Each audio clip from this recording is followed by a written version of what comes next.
సీతాపురం పొలిమేర వద్ద అక్కడక్కడ కొన్ని ఇళ్ళు ఉన్నాయి. అటుపక్కగా చిట్టడివి ఉంది. ఒకరోజు ఒక ఎలుక ఆహారం కోసం ఇంటి నుండి బయటకు వచ్చింది. దానికి ఒక పిల్లి కనిపించింది. అమ్మో అని అక్కడి నుంచి పరుగు తీసింది. కాసేపటికి ఎలుకకు ఆహారం దొరికింది. తను ఉండే ఇంటి వద్దకు వస్తూ చూస్తే ఆ పిల్లి అలాగే పడుకొని ఉంది. ధైర్యం చేసుకొని మెల్లగా పిల్లి వద్దకు వెళ్ళింది. పిల్లి మెల్లగా కళ్ళు తెరిచి చూసింది. నిన్నటి నుండి నాకు ఆరోగ్యం సరిగ్గా లేదు, బాగా ఆకలిగా ఉంది అని ఎలుకతో అంది.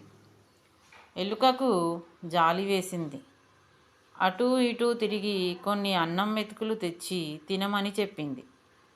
పిల్లి ఓపిక చేసుకొని మెల్లగా ఆ మెతుకులు తిన్నది. అలా ఎలుక 2 రోజుల పాటు పిల్లికి ఆహారం అందించింది. పిల్లి కోలుకోలేని ఎలుకకు కృతజ్ఞతలు చెప్పింది. అప్పటి నుంచి పిల్లి ఎలుకతో ఎంతో స్నేహంగా ఉండసాగాయి. క్రూర మృగాలు తరిమితే ఒక నక్క ఈ ప్రాంతానికి వచ్చింది. పిల్లి ఎలుక స్నేహంగా ఉండటం చూసి దానికి కన్ను కుట్టింది. ఒకరోజు నక్కకు పుట్టలోకి వెళుతున్న పాము కనిపించింది. పాము బావా, ఒక క్షణం ఆగు, నీకు కావలసినంత ఆహారం దొరికే చోటు చూపిస్తాను అని అంది నక్క. సరే పద అంది పాము. నక్క పాత ఇంటిలోకి తీసుకువెళ్ళి గోడకు ఉన్న కలుగును పాముకు చూపించి, ఇందులో బోలెడు ఎలుకలున్నాయి అని చెప్పింది. మనిషి వస్తున్న అలికిడి కావడంతో నక్క పక్కకు పరుగు తీసింది. పాము మెల్లగా కలుగులోకి దూరింది. లోపల ఒకే ఒక చిట్టెలుక పామును చూసి పరుగు తీస్తూ మరో చిన్న కలుగు నుంచి బయటకు వచ్చింది.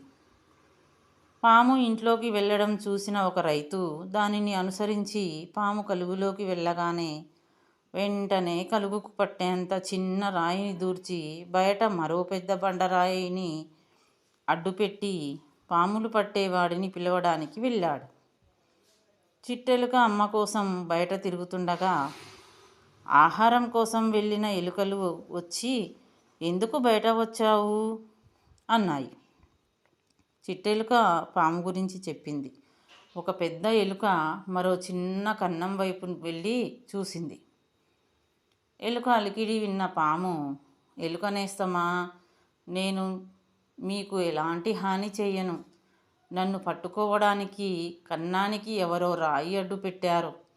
నీకు పుణ్యం ఉంటుంది, నన్ను ఎలాగైనా కాపాడవా అని పాము ఎంతో దీనంగా అడిగింది. ఎలుక వెళ్ళి పందికొక్కును పిలుచుకొచ్చింది. ఆ పందికొక్కు చిన్న కలుగును కొద్దిసేపట్లో పెద్ద కన్నంగా చేసింది. పాము గబగబా బయటకు వచ్చి, మీ అందరికీ కృతజ్ఞతలు.